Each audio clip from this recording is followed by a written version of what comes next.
Hello and welcome to the Varietal show. If you've never been here before, then what you're watching is a write-along stream, which means that I am going to be writing stuff in a Google Doc. There's a live chat here that's going to give me ideas or things to work in, or might write their own stuff based on the prompts tonight.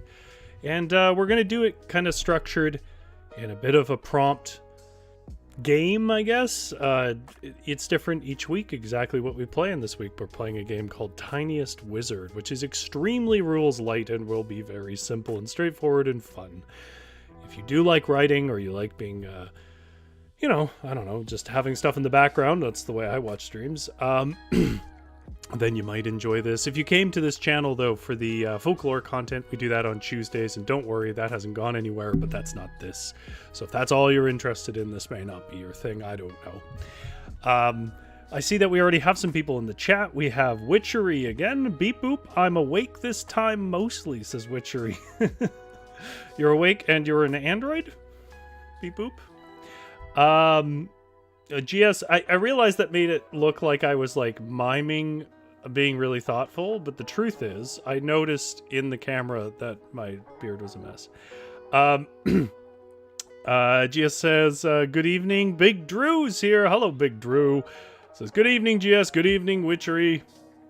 Been a little bit since we've seen you, Big Drew. I hope you're doing well. Well, we've got some people here. Why would I piss away any more time?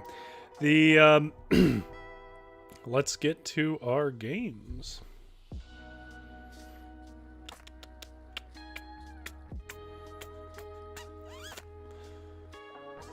If I remember how this works, there we go. Remember how to work my own stream.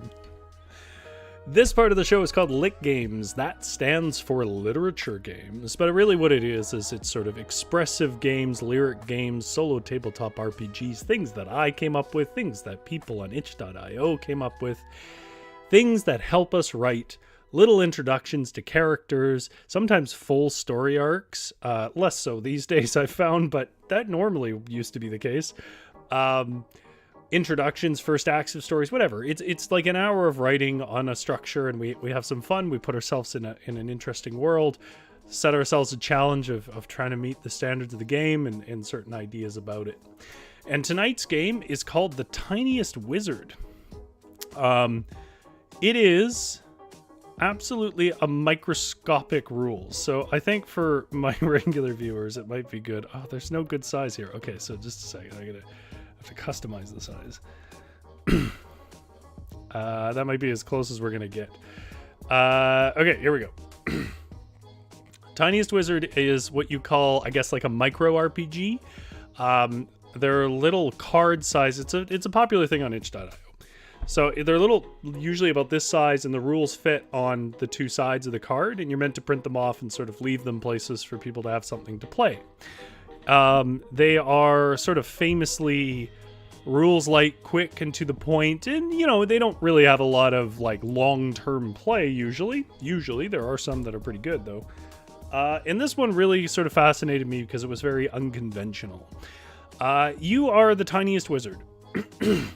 It actually wants us to draw it, and I did consider doing that because we have done some drawing on the stream before, but I'm not going to do that tonight. But feel free at home, if you guys are going to make your own little wizards along with me, to draw your own little wizards. You don't need to be super artistic about it either, just whatever you like. Basically, what it is you pick a couple of spells, you have a little wizard, and this is the coolest part, in my opinion.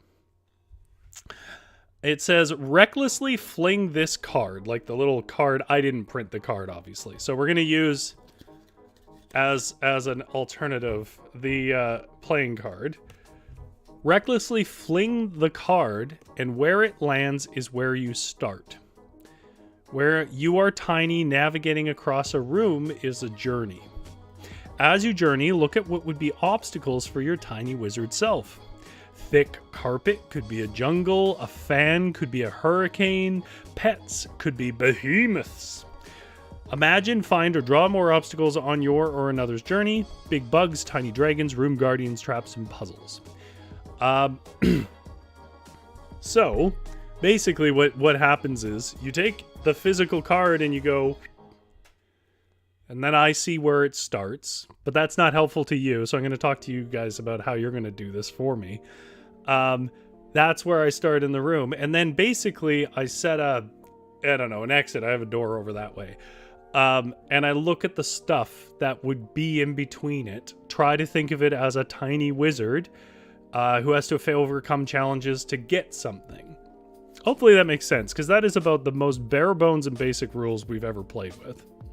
Which means that you guys at home, if you're watching right now and you have access to the live chat, or if you just want to do it on your own, what I want you to do is I want you to, from where you're sitting, you don't have to, but from where you're sitting, I don't know, pick something small and throw it. And where it lands, I want you to imagine that's the point that the wizard's trying to get to in your room. And periodically, when I need an obstacle, I'm going to ask you guys to give me an obstacle that you see between yourself and where that thing landed. Could be a pile of socks, could be your kitchen island, could be another pile of socks. It could be your couches, I don't know, whatever it is. It doesn't need to be overly... If you want to describe it in grandiose ways, you can. If that's not your nature, you just want to prompt me with ideas, just give me what you have between you and the thing you threw, and we will use that as obstacles. And most of all, this is going to be a journey of a tiny witch. Sorry, wizard. Which means we have to pick, and I'm going to do this as 1, 2, and 3, chat, so give me a vote. Number 1... Our first journey's goal that we can choose is to get the artifact, which means we need to pick up something small and mundane and then explain its magic significance, hide it, and journey to find it. That's sort of the rules of the game, but the point is like, you know, the enchanted paperclip or something like that.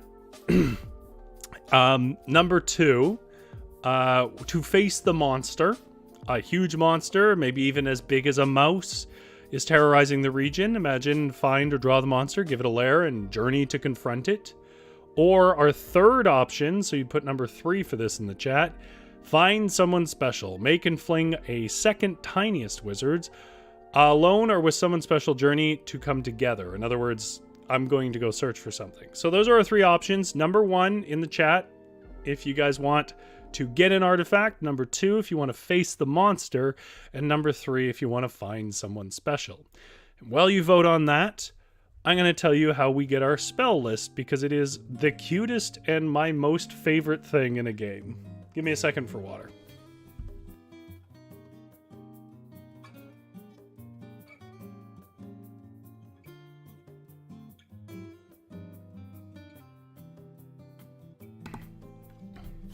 So you're supposed to do this step before you fling it, by the way. But you're supposed to take the card that the rules are on and put it in a physical dictionary. And the way it works is when you stick this card into a dictionary or book, write down the word either above or below this card on your spell list. Do that twice, so you just basically slot it into a book twice. And those are your spells, and then we have to decide what they do. But obviously, again, I don't have a printed rule card for this. And I realized I don't actually really have a physical dictionary anymore. I was like, this is a great idea. And then I realized I have no idea where my physical dictionaries are. And the only one I could find was a gift from my German immigrant friend, which is a German to English and English to German pocket dictionary, which is going to work fine either way, because it's the spell name we want. So what we're going to do...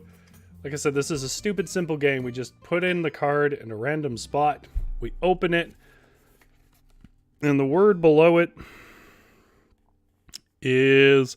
If it's a boring word, I'm going to use the German word. And if it's a fun word, I'll use the English word.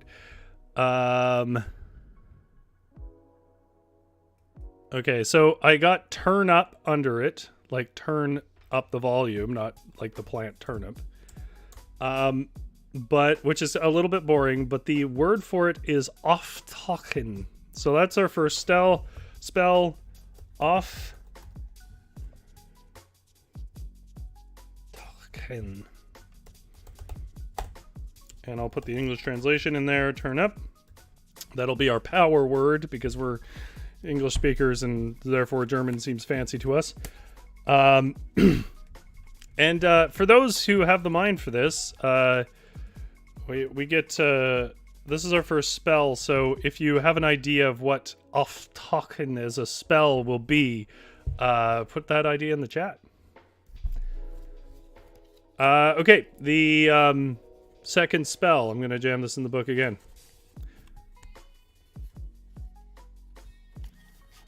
Okay.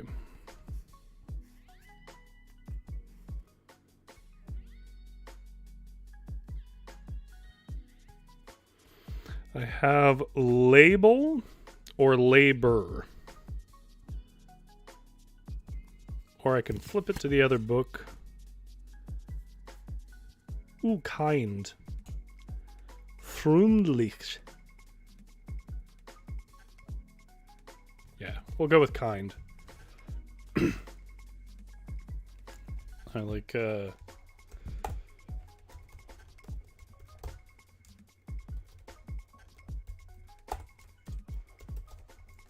Now you'd think after all the actual years that I've spent reading German folklore with lots of German words and having to look up all those pronunciations would equip me with at least some understanding of how to pronounce German words, and apparently not.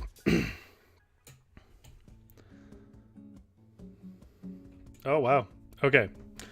There's a bunch of votes for Sock Mountain, which is great. Okay, Sock Mountain. What are we getting on Sock Mountain? A sewing needle, GS says, with a colored bead on top. Okay. We are going to journey to the Great Silver Spear embedded on the foul mountain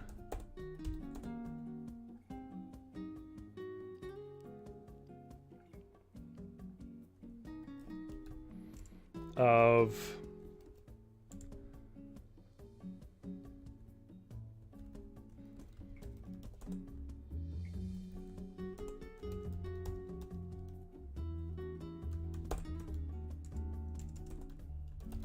I could probably do a better name, but that's not how you spell cotton, you twit. You know, the thing is, since I was a kid, I was specifically good at spelling.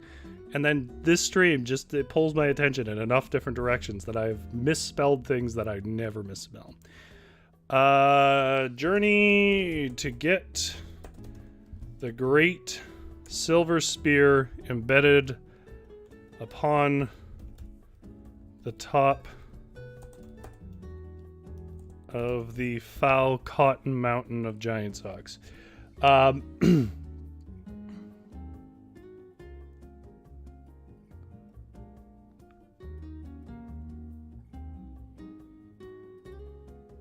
Okay, I'm just sort of looking through chat to see if there's something else. Sorry, Rory, chat's gone to Candy Mountain. That's okay.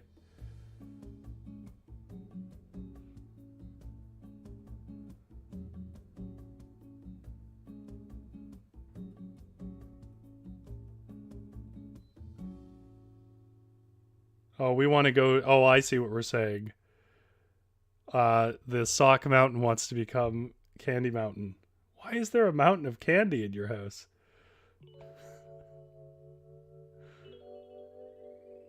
And now we're talking about kidneys? I don't know. Have you watched Charlie the Unicorn, Rory? No. I'm afraid I don't think I have. I mean, maybe I have. Let me check this on Google here.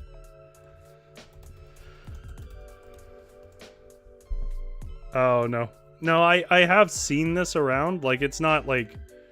I'm not so old that I don't know it. But, I think I was in university when it came around, and I gotta be honest. When you're in university, you sort of lose touch with the world. Like, it's like a retirement home, but stressful. Big Drew says, why is there a mountain of socks in yours? Because I am resentful of laundry. Like a normal person. Why isn't there in yours? Okay.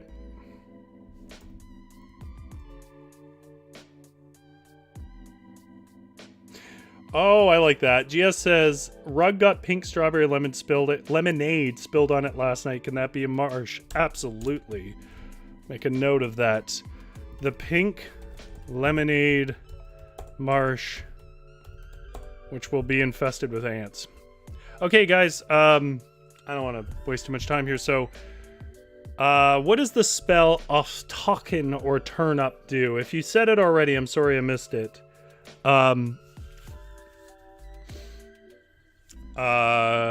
Strawberry marsh. Yeah, that's a good word.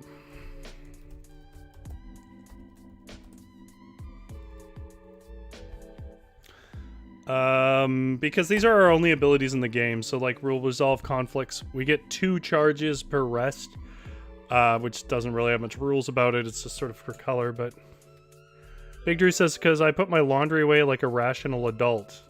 You're literally like one of maybe like half a dozen people in my life that put their laundry away like that. A levitation spell, sure. Levitates enemies or items. This is the D&D person in me, up to twice my... whatever. It doesn't need that many rules. And Frundlich. I like Frundlich. Which means kind. And yeah, I was thinking that as well, Witchery said like charm person. Charm person with your lovely wizard smile. Wizards don't usually have charisma. What kind of game is this? Okay. So then really quickly, what is our wizard's name? You know, it's got to be like, whatever. I'm going to look in this book. Why not?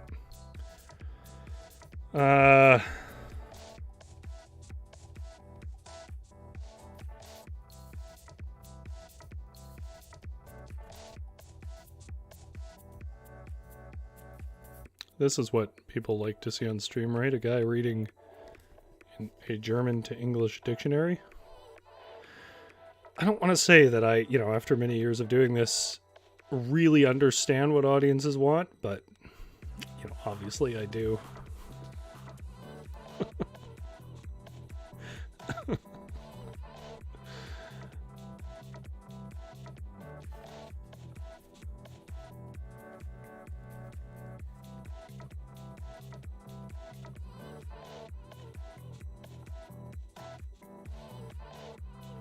How about erratin, which means guess.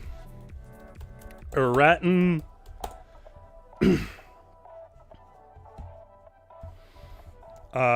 The profound. How about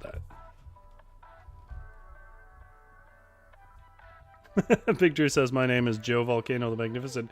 Isn't that a Tom Hanks movie from way back?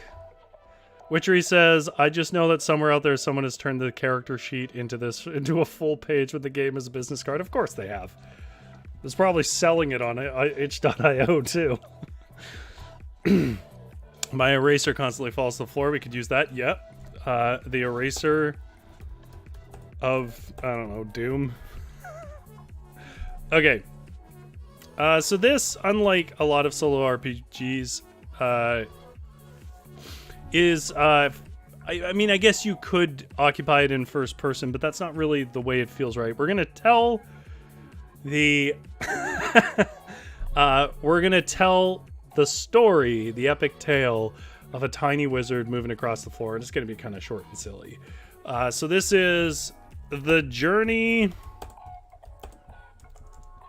to Sock Mountain.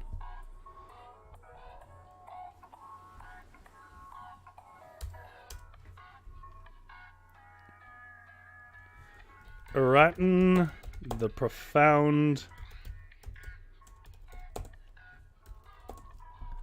was a Sometimes I get words in my head that feel right, but I don't actually think are words.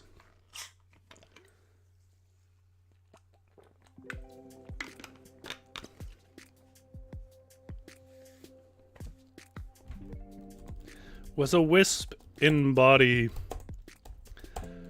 but a fireball in spirit. A contemplative, courageous magician of uncanny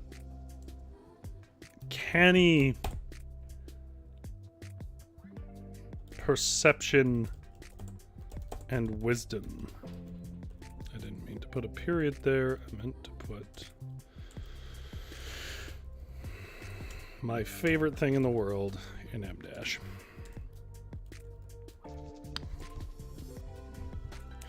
Big Drew says, Ogreton, the benevolent potato wizard. If you guys just give me names like that for like an hour, I'm sure I could make something of it.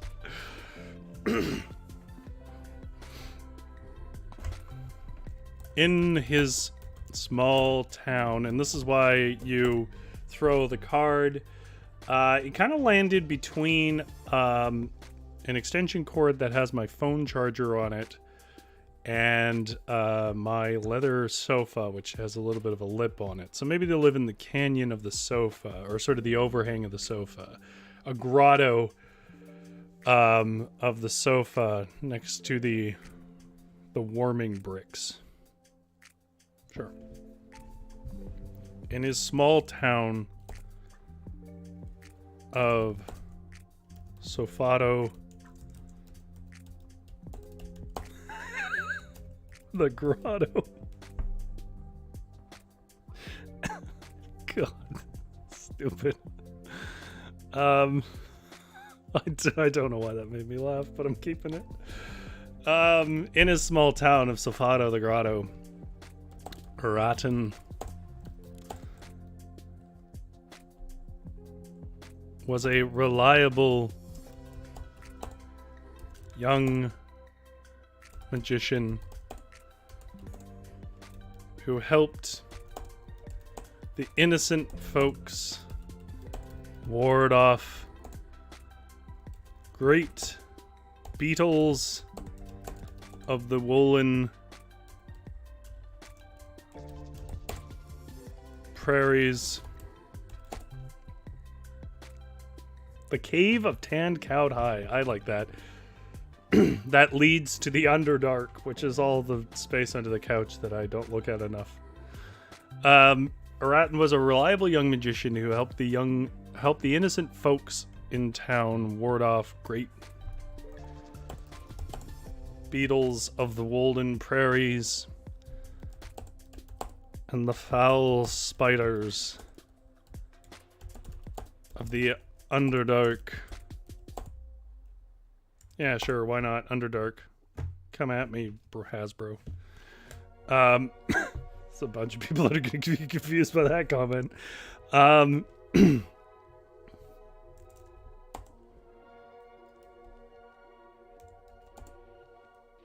However, Aratin was no great adventurer.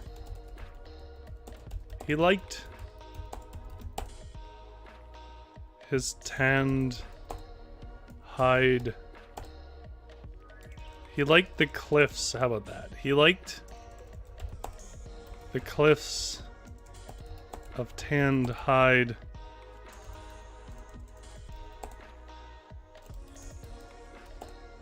That towered over his small town. He liked the magic warming bricks that made there, that had been there since time immemorial.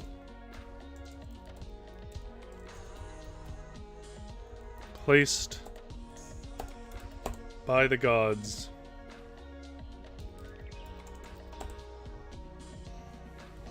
and marked by their rune of a half-eaten Apple. I don't actually have an Apple phone, but there's nothing really distinct about a charger for Android for phones. GS says, how can pet fur factor in? Big Drew says cat hair tumbleweeds, dog wear thickets. Yeah, I think you guys have it. Placed by the gods and marked by their rune of a half. Their rune, not ruin, of a half-eaten apple.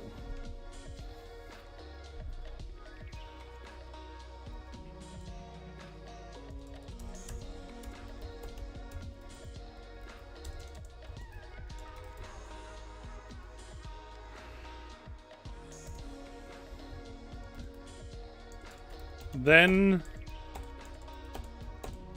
a rupture occurred. Perhaps it was the cruelty of an unknown cosmos, or perhaps it was the gods testing the town. But a tear was rend across the town, ruining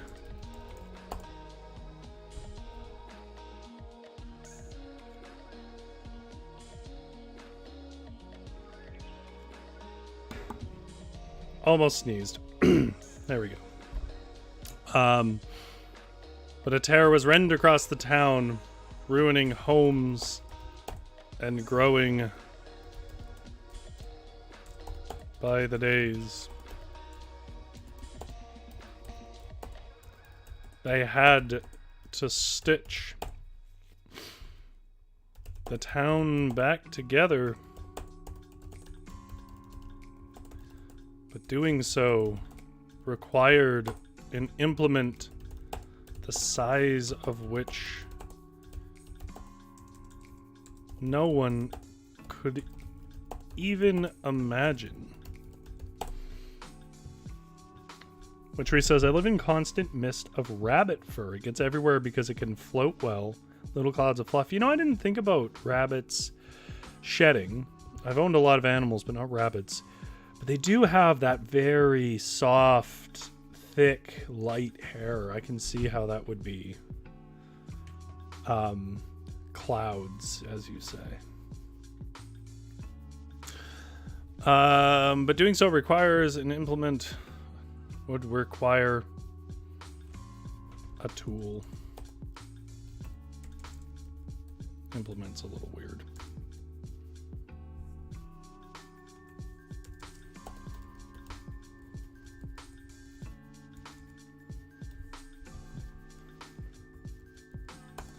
The city was doomed and began to prepare for an evacuation.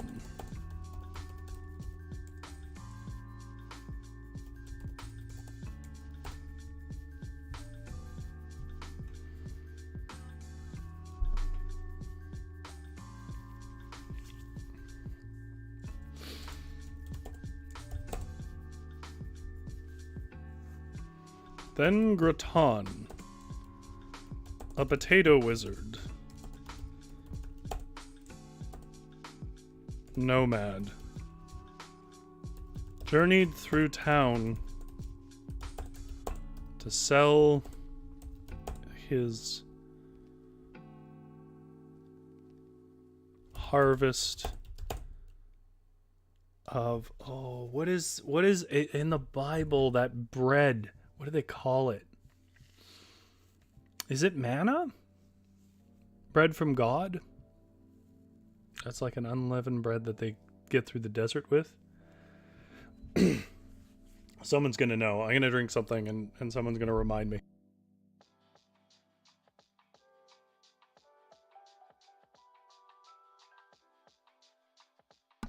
Is it manna, Big Drew? Okay.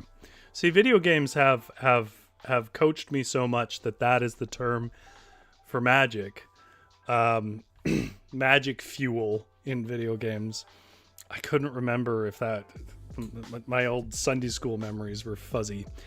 Then Graton, a potato wizard nomad, journeyed through town to sell his harvest of seasoned mana from the high fields below the gods. The town's spirits lifted when they smelled the sharp, heavenly odors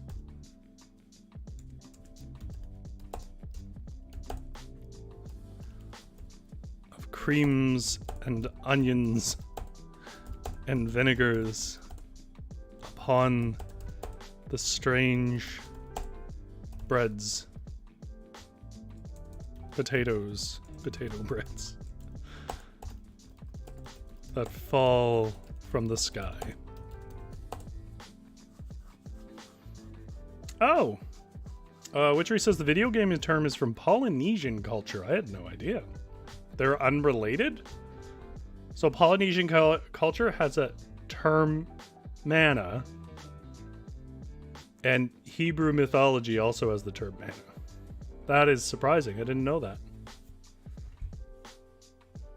My only real exposure to Polynesian culture was I went to Hawaii, and I went to this, I guess you would call it Disneyland, but Hawaii. And then I found out at the tail end of it that it's like a big Jehovah's Witness thing, which was a bit of a surprise because you come out after like learning about culture and stuff. The whole thing is a little sanitized in places, but you don't really know it. And then you come out and they're like, hey, do you want to get in a bus and go to a church? And I was like, wait, what? So that is the limit of my knowledge. Or not my knowledge. I know a lot more than that, but that is the limit of my direct experience. I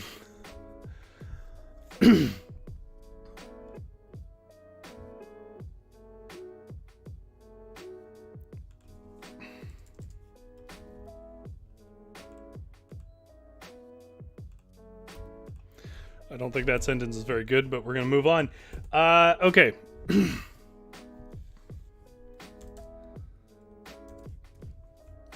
Graton was wise beyond... I already forgot my character's name. Araton.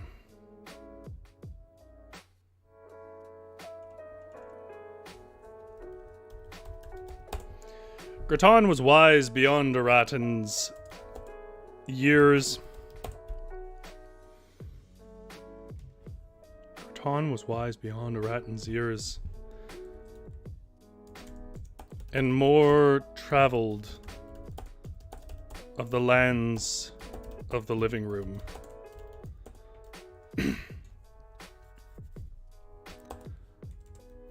So he asked the wizened old man what they could do to heal the terror that rend the town into ruin.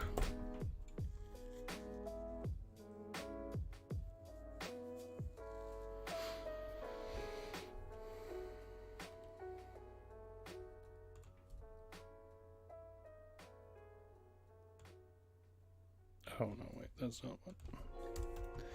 That rend the town into ruin. He spoke of the silver spear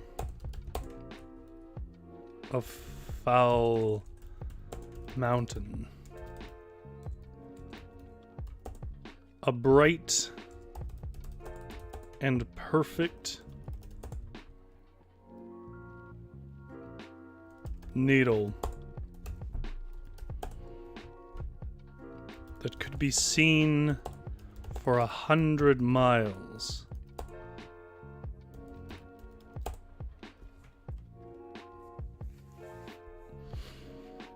in any direction. But why have none taken such a glorious artifact? Aratin asked.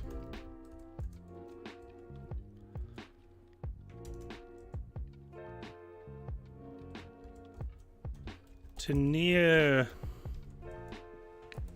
such befouled things is to challenge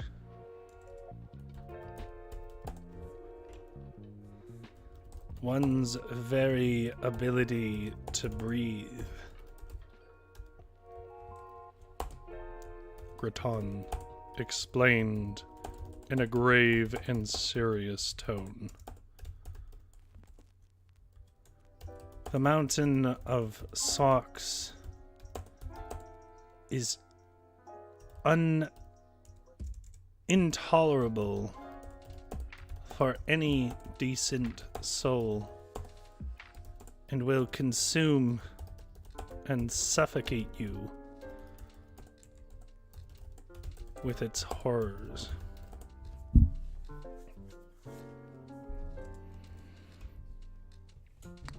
There's a debate about where mana comes from for games. I mean, I don't know. It could be both, right? That's what Witchery says. It could be both. Usually the way this stuff goes is like somebody once in the 80s looked up something. They needed a term, and then everybody copied it. Usually it's D&D, but in this case, mana isn't really a thing in D&D. Not a term, anyways.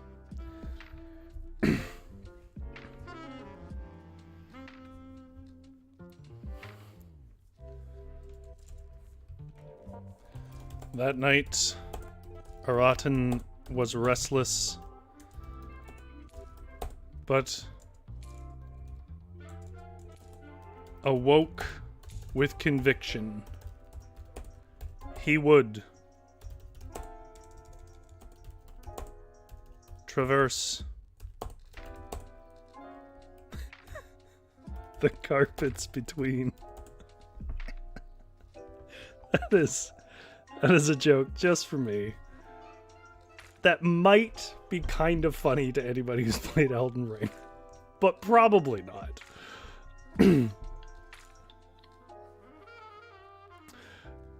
He would traverse the carpets between to the foul and horrid mountain of giant socks,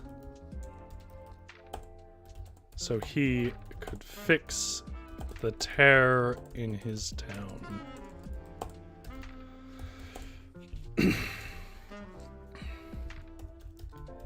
Before the sun snapped to light, he had written a note and left it upon his door, setting out on a journey that would change his life or end it. Which I guess is a change as well. Big Drew says, Graton came from the dark lands beneath the Cave of Tanned Hide. He had long ago been lost in the Great Battle of Dinner when his army left the Golden Kingdom of McDonald's to fight off hunger trolls. I like this. I like this backstory on characters. He still gets flashbacks when he smells ketchup. Okay. First question. So before we get to Strawberry Swamp, which is one place I want to get to, and I think that's probably as far as we'll get. He has to leave his home, and I'm looking. This is so weird. I'm looking at my living room. Now there's two paths. There's a path around, sort of in an open area, I guess if you were small, around the couch. But it wouldn't be very direct to where I'm thinking this will be. Or he can travel under the couch. But it is much more dangerous, obviously, because there's a lot, probably, in my mind, a lot more bugs under there. I don't really have bug problems, but we're gonna play up that fact. So I guess I'm asking you guys, which way do you want to go? The open long way or the dangerous path under the couch?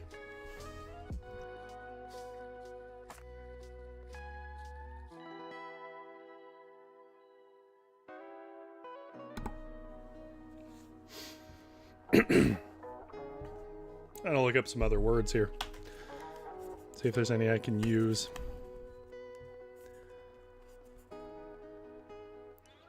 Reggie.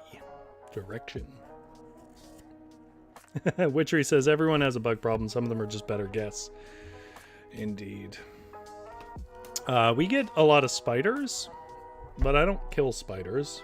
I don't really kill bugs either on the whole. And I think my not killing spiders policy has really helped because they just eat everything. Go under. Hold on to your kidneys. Okay. I'm assuming this is a reference to something earlier and not just some Australian turn of phrase. Hold on to your kidneys. You could lie to me and say it is, and then I would have to believe you, because I don't know. Whatever way is cleanest, Graton doesn't need any more peril. Graton is not coming with us. Graton is the brown wizard. He doesn't get involved. Okay. Aratan knew that the high roads around the canyon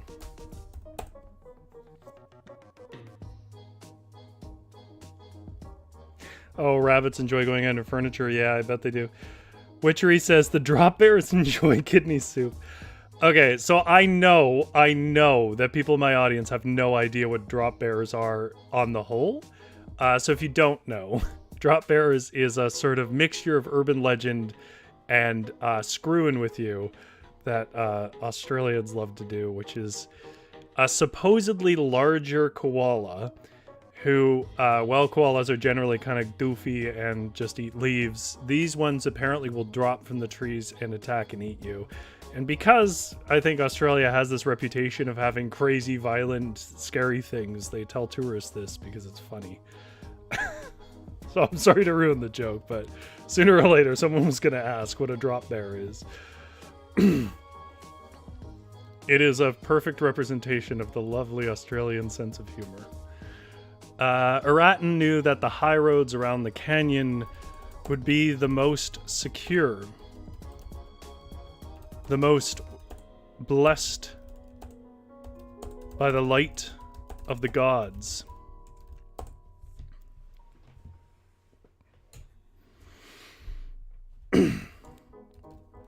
But time was the enemy he could not defeat. So Aratan made that heavy choice to press on under the hide cliffs into the Underdark and cut across. This was a foul place, rimmed on each horizon with the promise of escape and light. Yet it was always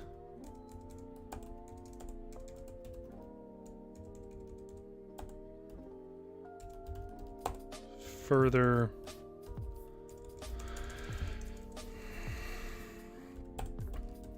but between those narrow, wide exits or thickets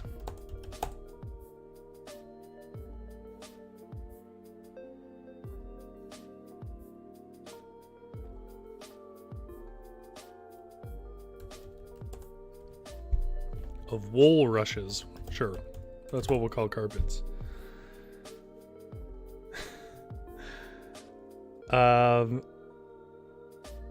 Witchery says, people who live near mountain lions and moose tell me with sincerity that our wildlife is dangerous. They deserve what they get. They don't need Paul Hogan's approval. Moose are terrifying. I don't think anything prepares you for how big moose are. Like, you can see it. You can see pictures of it. But to see in real life something be bigger than a school bus is unbelievable. And they're angry creatures that I don't know where they got their reputation of being peaceful. But yeah, mountain lions, I don't know. I think at least part of the problem is, or part of the reason why people are less scared of that kind of stuff than like insects and stuff, which we don't really have a serious problem with, is you can kind of see it coming, I guess, and it has seasons and predictability, but like there's this particular fear about like, well, if you swim in the wrong coast, you'll get stung and die by some jellyfish.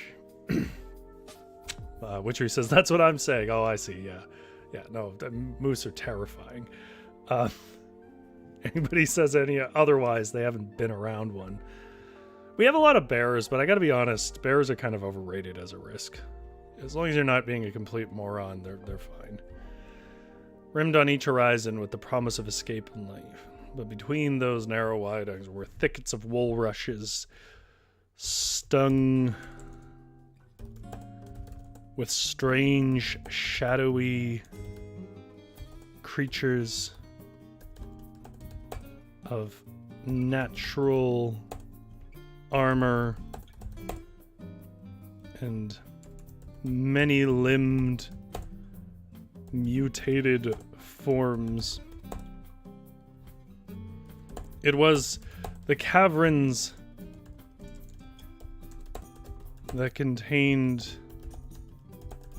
the great white dragon rabbit. What's your rabbit's name? You may have said it, Witchery, and I forgot.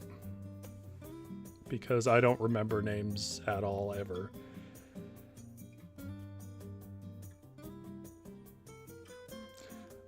Witchery says, if you see a mountain lion, it wanted you to see it. Generally, yeah. I mean, you have to be kind of looking pretty far on the horizon to see them when you don't want to see them. When they don't want to be seen. But if you see them, they're probably following you. Maple. Perfect. The great white dragon rabbit named Maple the Gorer.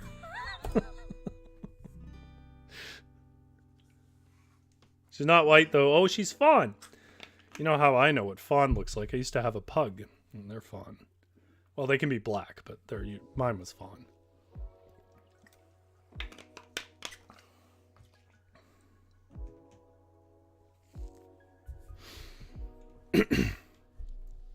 Big Drew says, everyone go look up a wet koala, then imagine what a drop bear looks like. Oh, yeah. Fur helps a lot.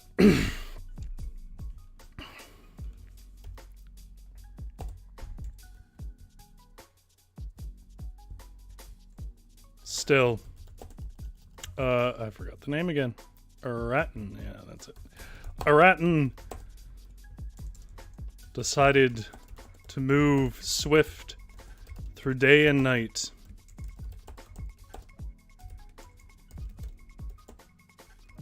As this trail took a full week off the journey to Sock Mountain.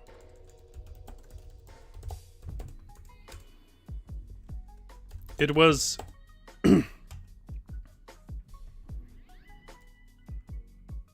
a dark place, but one littered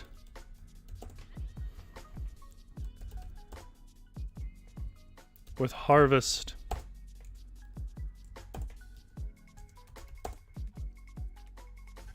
and manna. A blessing in a cursed place. Aratin grew hungry And so sought to eat. What would be the perception of a wizard on like a M&M half melted in the carpet?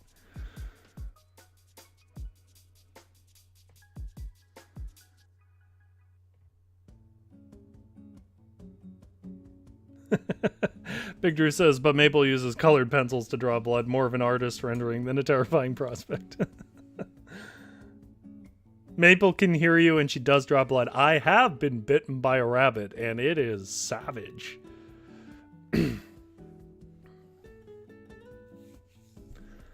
Yeah, they aren't messing around. I used to have guinea pigs, which aren't quite as profound in the teeth, but they're similar.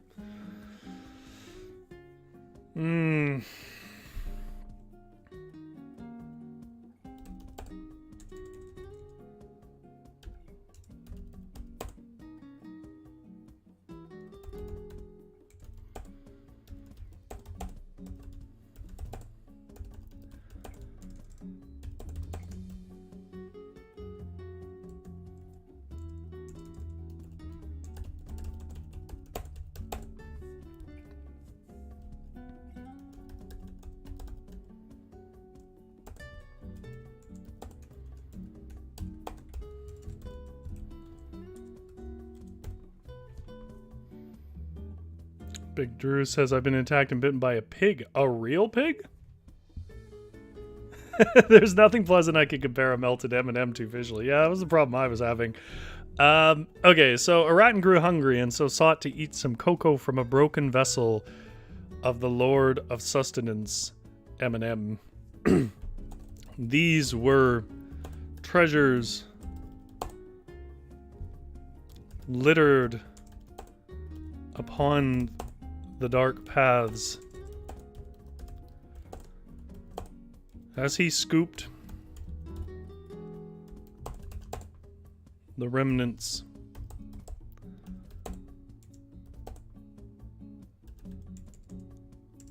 and stirred the sweet smells of the vessel,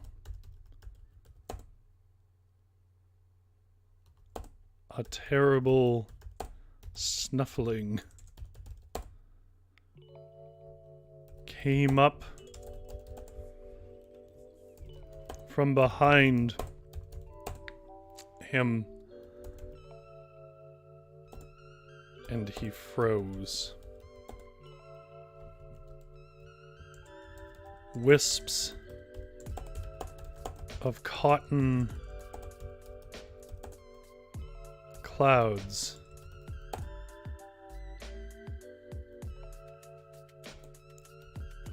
tumbled with the stirring of air from a large, long breath of some terrible beast.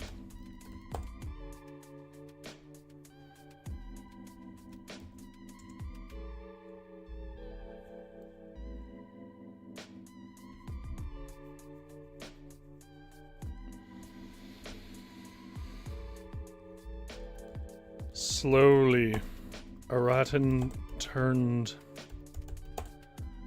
and saw the two flaring slits of a fuzzy, terrifying nose above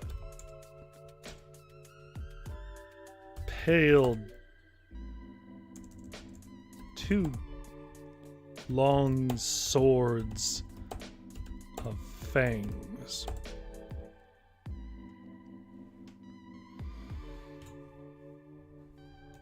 It smelled the sweet sap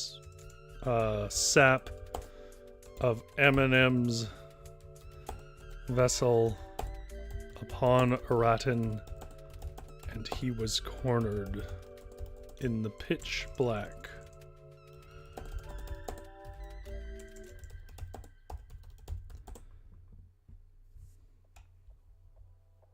Witchery says Maple does, but she's not allowed it because caffeine can kill a rabbit. That is correct. Okay, guys, we have 2 spells. We have Aftaken, which levitates enemies or items up, and Freundlich, which is a charm person with your lovely wizard smile. What do we want to do to resolve the issue?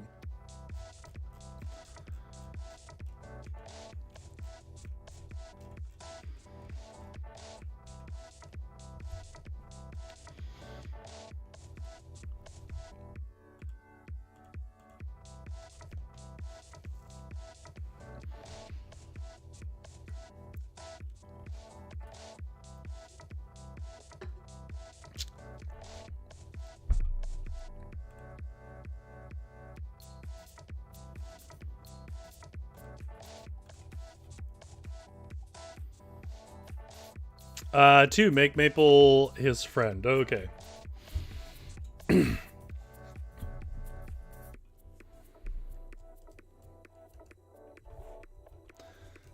Aranton was ready to strike with powerful and violent magic, terrify away Maple the Gorer,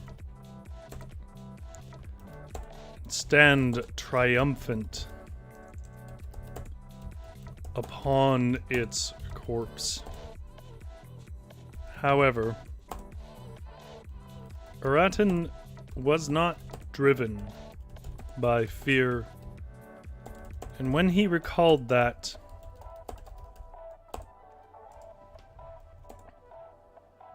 he remembered that it was not right to kill something simply because it scares you. He chose instead to believe it to be no worse than any other beast,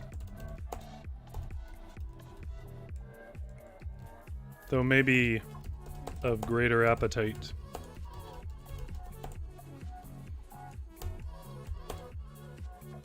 He whispered the power word. I forgot. I just looked at it and was like, don't forget this word, Rory. Freundlich.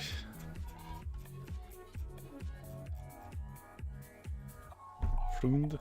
There's, I hope, nobody who speaks German watching this stream.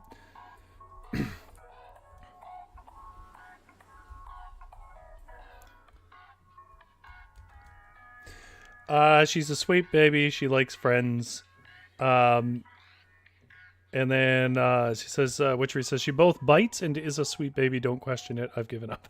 I mean, that's the same thing with most animals. I mean, it's easy to forget that, like, for animals, biting isn't always violence.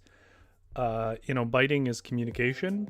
You know, you try to discourage it, but a lot of the time, like, when a cat bites a person, it's telling them something, and sometimes it's not even really that violent. Sometimes it's like, let's play, because cats have all that loose skin. A bite to another cat usually doesn't hurt as much as it hurts us, and they don't understand that. So yeah, you know, on the whole, I'm with a rat in here. And prayed and focused so it would not falter on such a formidable beast. As the beast, as the fuzzy monster grew closer, Aratin could see its dark eyes glint with the magic of his spell. A warmth and relaxation flowed over Maple.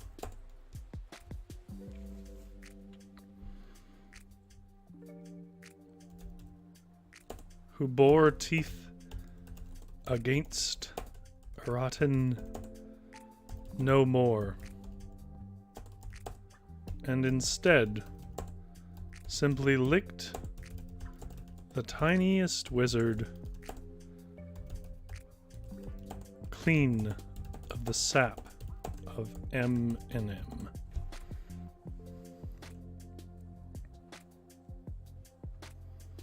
Big Drew says, I speak enough to silently judge your mispronunciations. Me too. I speak enough to know that's not it. Serpent Bunny. She will look you in the eye and then bite you while you watch. I mean, they're animals, right? Like, it's like a completely different culture. What friendship and stuff means to animals is going to be wildly different. Instead, simply lick the tiniest wizard clean of the sap of M&M. I don't know. I mean, now you're going to worry about the animal eating chocolate? Maybe we'll just say it licked the tiniest wizard across the cheek and not specify that.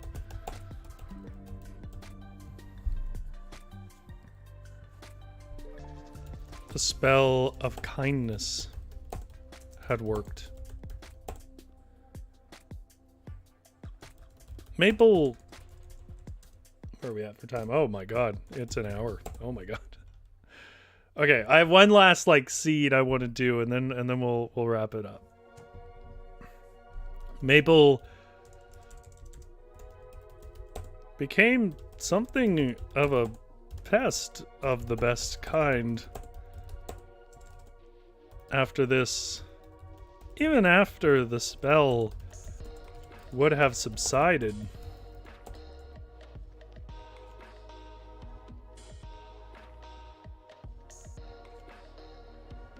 I don't think that was enough to be of concern, but Maple approves of keeping herself alive. Yeah, I don't want people to feel uncomfortable, though, about something like that. Like, if I had a story where a cat was eating chocolate, I don't think I would want that. She.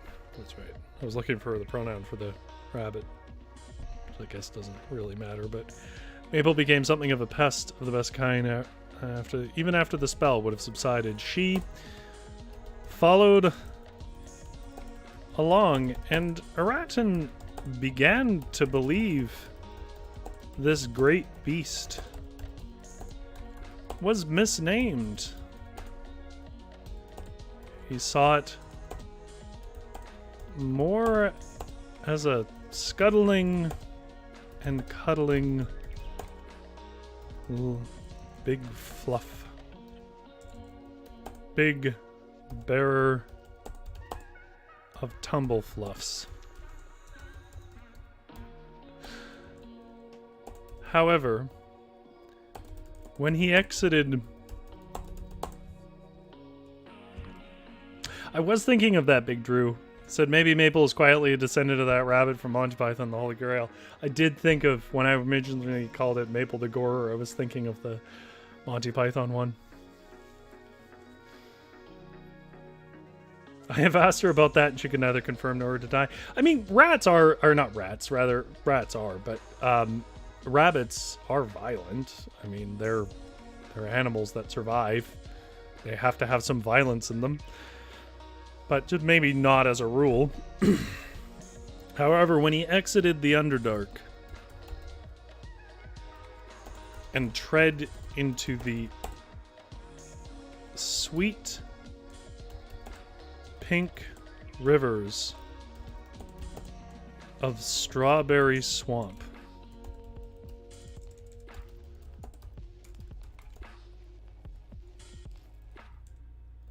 said his goodbyes. I'm trying to cram a lot in at the end here, and tread into the sweet pink rivers of Strawberry Swamp. Aratin was overwhelmed by the six-legged menaces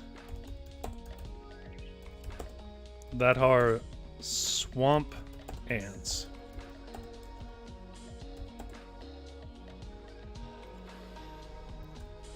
Aratin cast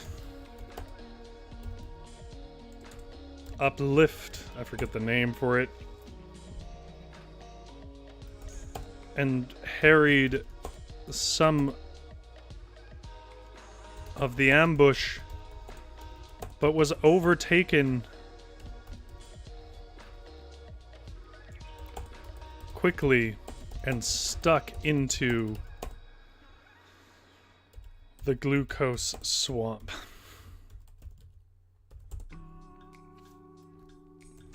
He was doomed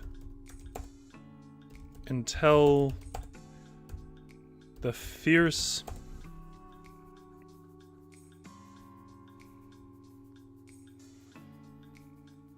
quiet descendant of the killer rapid of Carabanog.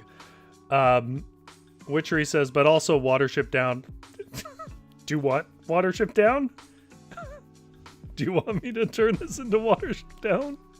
Nobody wants Watership Down. I should make my own solo tabletop RPG based on Watership Down for anybody who feels like they're too happy.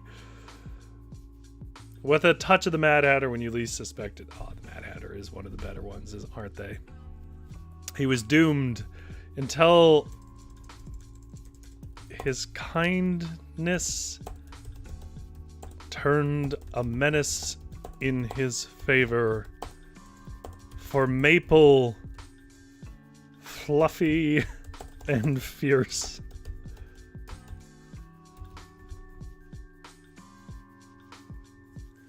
tore away the ambushing ants as if they were mere beetles. I don't know. They were mere mites. They snapped their jaws and pinched Maple's thick hide, but it was impenetrable by normal means and weapons.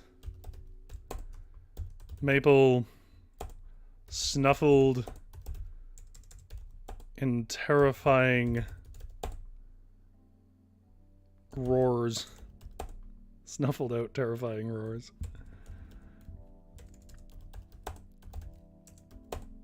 As she freed Aratin from the ambush in Strawberry Swamp.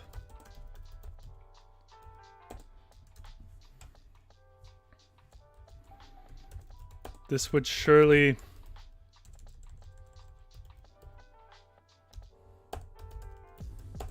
be my grave, were it not for your fierce courage, strange beast.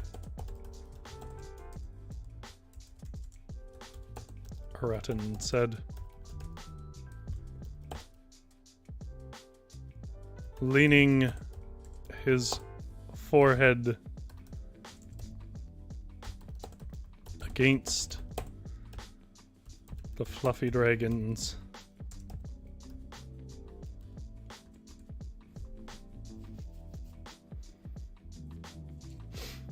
Oh, Witchery says no, but you were saying rabbits were violent. Oh, fair enough, yeah. I just meant actually in the world. Like, they need to, they can defend their young and stuff like that. They're not, like, full-on warriors, but they know how to do some damage if something is reaching for them that they don't want to. Aratin said, I didn't quite mean that they were, like, warship operating psychos. Aratin said, leaning his forehead against the fluffy dragons. Maple responded with an affectionate bump of the nose, but unfortunately, there was an RPG called Bunnies and Burrows. Oh, I think I know this. I'll have to think about that more. Maple responded with an affectionate bump of the nose, but unfortunately, their size disparity was such that this sweet moment ended with Maple catapulting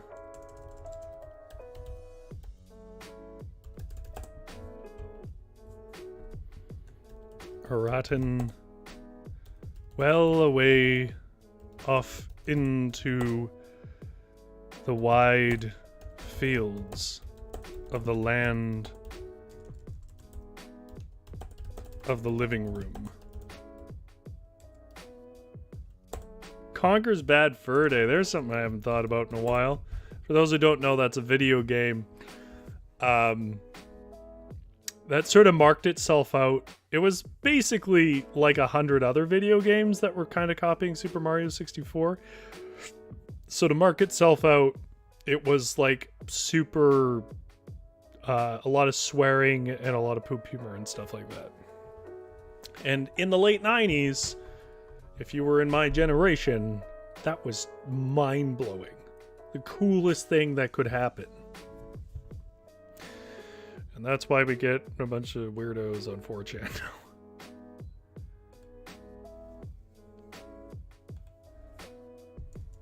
Where did Aratin land? Did he find the spire?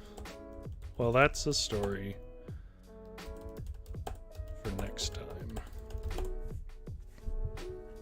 Yeah, Witchery says edgy with the little squiggly. That's exactly it.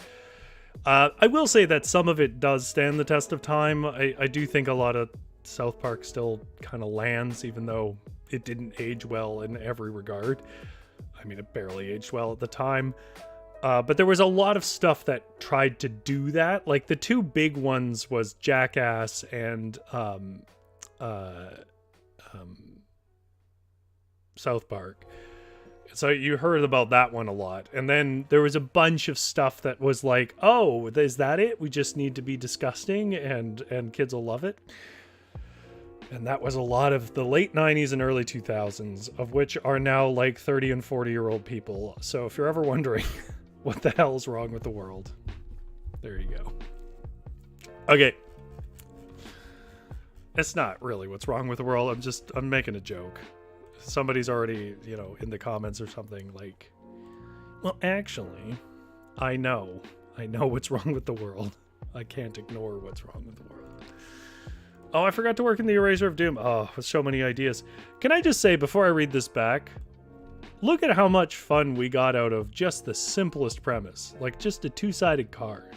Like, bravo to whoever came up with this. This was a brilliant little way of using imagination. The idea of using your own physical room and recontextualizing it is lovely. The idea of making spells out of random words in a dictionary is lovely. Like, it's great ideas. Witchery says, I'm still in recovery from Ren and Stimpy and Rocko's Modern Life. Ren and Stimpy is interesting in the history of animation, but I immediately, as I hear myself say that, realize that this is probably not interesting to most people. My partner is an animator, if folks don't know that. And as a result, when I was helping her study for stuff, I learned a fair bit about the history of animation and how even animation works. Witchery says, I always enjoy a borrower style thing. Me too, because I really like miniatures. And that is just basically like miniatures, the stories. Okay, anyways. If you're coming to this part of the show, it's because you just want to know our results. I called this the one, Does This Man Ever Vacuum? A Tiniest Wizard playthrough. And just a really quick re-explanation of it. Tiniest Wizard is only 2 pages. It's a little card-sized RPG where you play the tiniest wizard and you use your own room, whatever room you're writing it in, to come up with obstacles and recontextualize them as great big epic D&D style obstacles for your tiny little wizard who's moving across the great valley or country of your room. Which proved to be very fun and cool. It has a whole system for coming up with fun little spells and stuff as well. Anyways, we didn't get to half of the ideas that people gave me, and I feel bad for that, but we did get to a lot. We call this the Journey to Sock Mountain. It's really like part 1, and it concerns Aratan the Profound. Aratan the Profound was a wisp in body, but a fireball in spirit, a contemplative, courageous magician of uncanny perception and wisdom.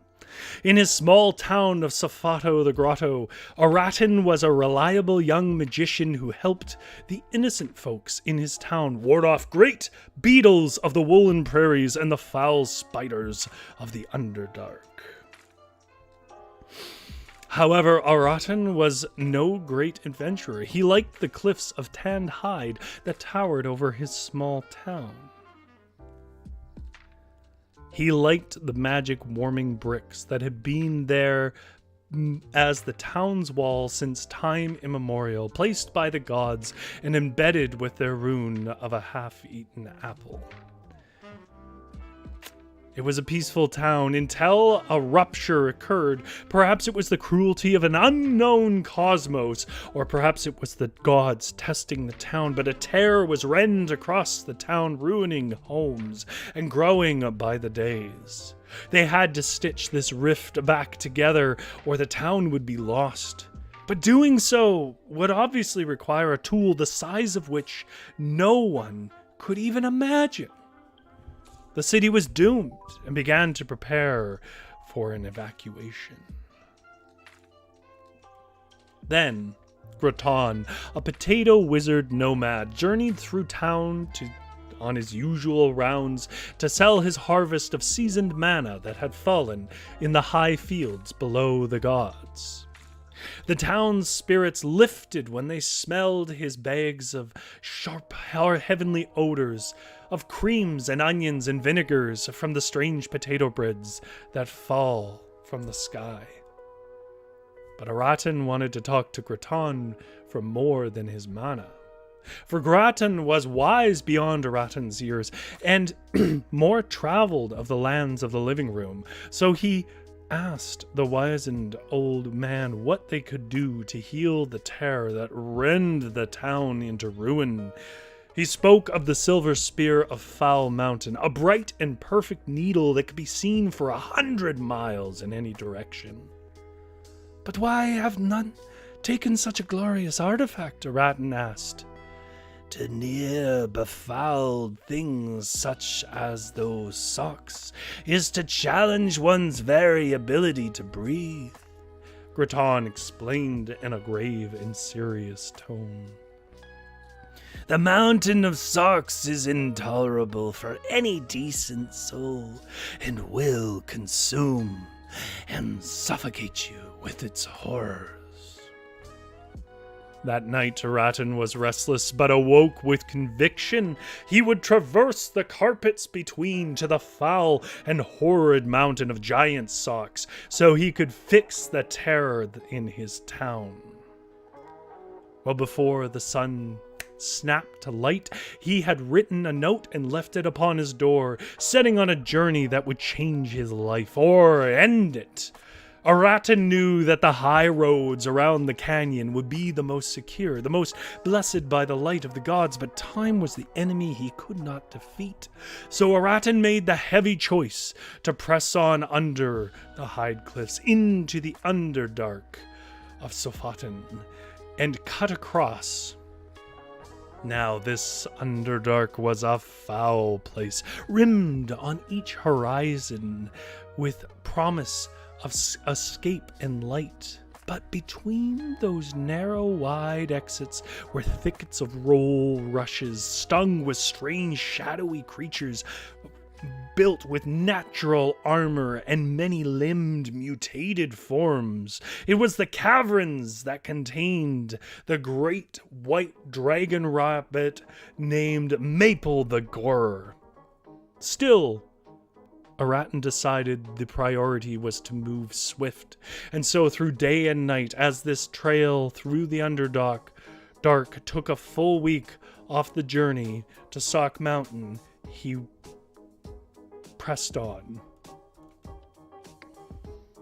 It was indeed a dark place, but not one without resources, for it was littered with harvest and manna. A blessing in a cursed place. Aratin grew hungry, and so he sought to eat some cocoa from a broken vessel from the Lord of Sustenance, M, which he knew because it was emblazoned on its side. These were treasures, pods of sustenance, littered upon the dark paths by the blessed lords. And as he scooped up the remnants and stirred the sweet smells of the vessel, it attracted the attention of the creatures of the Underdark. And then he felt across his neck a snuffling breath, so fierce and large and terrible that he froze.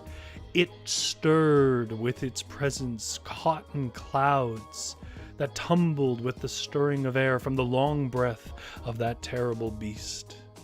Slowly, Aratin turned and saw before himself the two flaring slits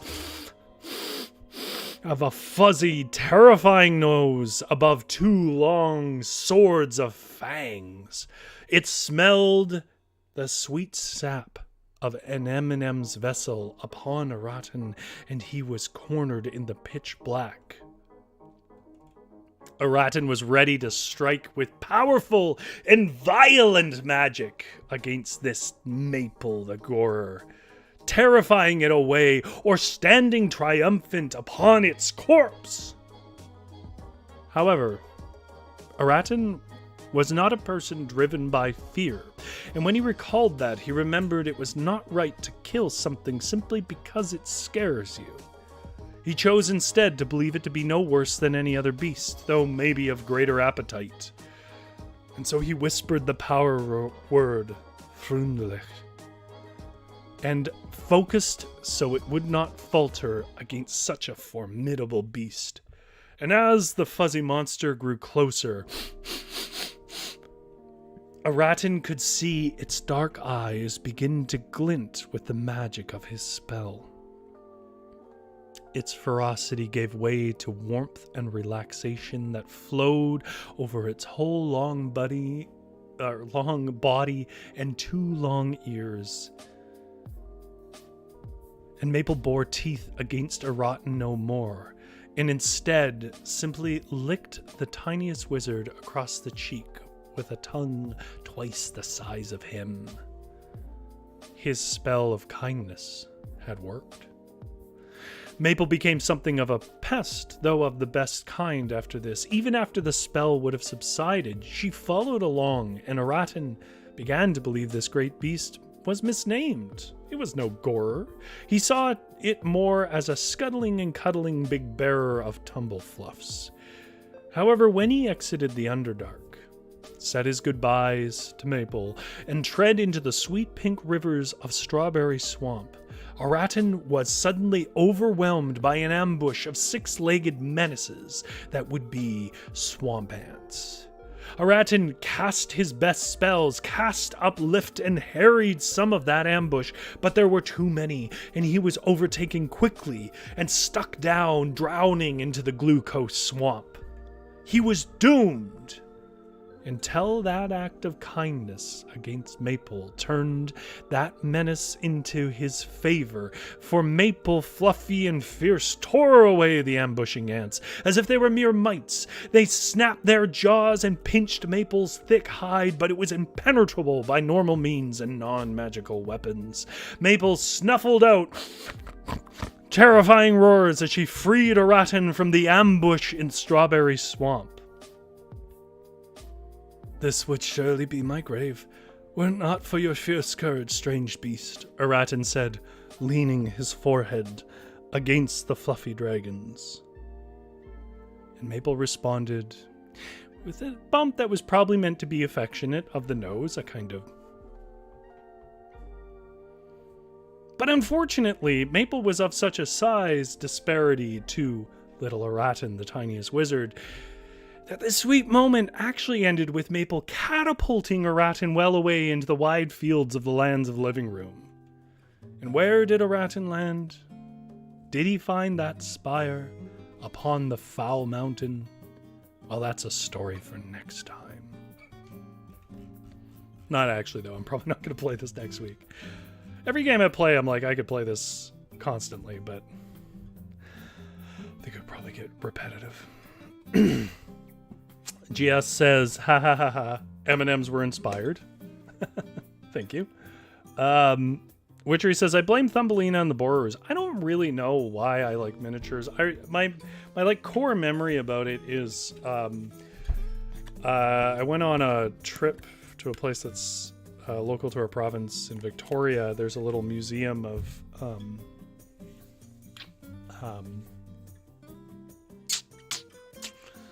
miniatures. And I went there on my 10th birthday, and I was just so charmed by it. I loved it. I mean, I kind of liked stuff like that before, but that's like my core memory of it. I went back there a few years back on a trip, and it still delights me. It's still great. I mean, I've seen Thumbelina and the Borrowers. I'm not sure if that's why, though. Thanks to Big Drew, I need a potato au gratin now, says GS. Witchery says, who doesn't need a potato anything? I agree. Witchery says, when I was a small child, I thought the shrink ray in Honey, I Shrunk the Kids was a real thing, and I wanted to live in a dollhouse. You and me both. Honey, I Shrunk the Kids. God, I never hear people talk about that. That movie was huge when I was a kid. Huge. Everyone had seen it, and I never hear people talk about it. It's a great movie. Anyways. It is sweaty and hot in this room. If nothing else, because I know people will be like, Canada, how hot is that? I realize we don't have the crazy temperatures of other places. We sort of linger between 25 degrees Celsius and 35 degrees Celsius in the summers. But we have humidity. And that is, frankly, 10 times worse. Anyways, which means I'm going to go turn on my air conditioning and hope that it can cool this wet air. Thank you so much, Big Drew, for your ideas, and Witchery for contributing your ideas, especially letting us put your lovely little bunny in here. And anybody else who's watching along, thank you so much for lingering in the background and watching as well. If you enjoyed something or you thought the story was fun or whatever, the way to tell me is to give the video a like. You don't have to do that, but I do appreciate it. It tells me that I did something right today. Witchery says it's 2023, wherever you are, it's the wrong temp. Isn't that the truth? That is the truth, my God. Anyways, without getting into the bleakness of that any further, I will say thank you, everybody, for coming along. You can get this for free. I will put a link in a comment once the video is no longer live. I think it's lovely. I think you guys, if you like writing, you'll like it. It's a great idea. You don't have to go home, by the way. You don't even have to journey across your carpet. But you can't stay here. Get out of my shop.